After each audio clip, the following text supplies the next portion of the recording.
Hey everyone, in today's video I am going to show you how to download live wallpaper in Xiaomi 15. So let's start the video. First of all, open Play Store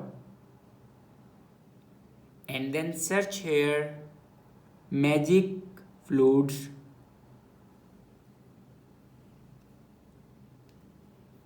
and then first of all install this app. After installing this app, then open it and here you can select your live wallpapers. Here you can select any live wallpaper and then click on OK.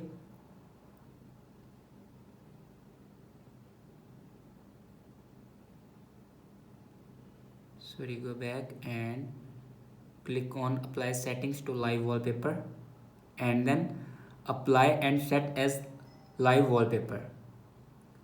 So this is the way to download live wallpaper in Xiaomi 15. I hope this video is helpful for you. Thanks for watching.